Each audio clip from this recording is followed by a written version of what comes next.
I feel like I'm on a rocket that's just about to take off. For sure we're going to win some races, I don't think there's any question about that. One of the most successful teams in Formula One racing is Williams, with 9 Constructors' Championships, 7 Drivers' titles and 114 Grand Prix victories. And many of the cars which achieved those motoring milestones are gathered here in the Williams Museum at the team's headquarters in Grove near Oxford. These were cars driven by men like Nigel Mansell, Alain Prost, Ayrton Senna, Nelson Piquet, milestones in Formula One history, and we've been given exclusive behind-the-scenes access to view it today. The man in charge of Williams Heritage is the son of the team's founder, Jonathan Williams. To me, Williams Heritage is very important. I think it's a great representation of 38 years of entry into the World Championship, during which, as you know, we've accumulated 16 World Championships, 114 race victories.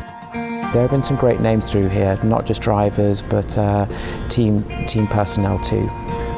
But these cars don't just sit around in the museum. Many of them are runners, and they appear at events like Goodwood and the occasional support race at a Grand Prix. Who better to look after them than a man who worked on them at the time, former mechanic and team manager here at Williams, Dickie Stanford.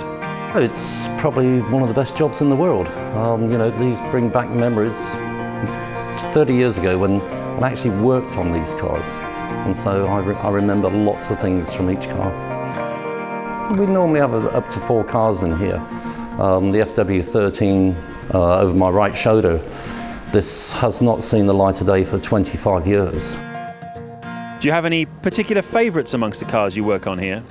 The FW14, it was quite hard at the beginning part of the year. We spent a few all-nighters trying to fix the car, but in the end it came good. And I think we won the last 5 races on the banks. A personal favourite, I love the family of FW07 cars, the design that delivered our first Grand Prix victories and our first World Championships, but in its 1981 C specification, and the type of car with which Alan Jones won the 1981 Caesars Palace Grand Prix, I'd say perhaps that might just shade it above all of them for me.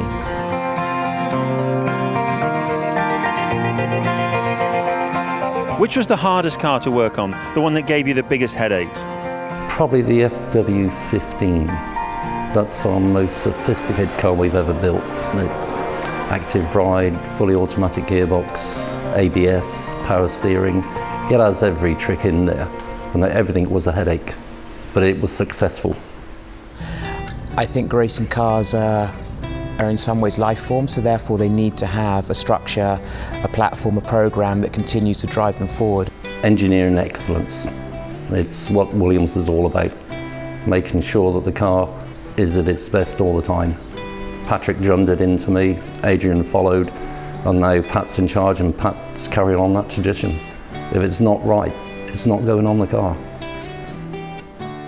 So as Dickie Stanford says, Williams synonymous with engineering excellence in a proud heritage that stretches back to this car behind me, which won the 1979 British Grand Prix in the hands of Clay Regazzoni, the first of Williams' 114 Grand Prix victories. Now, the last decade may have been a little lean for Williams, but they're back fighting at the front, and who's to say the future won't be just as prosperous as the past?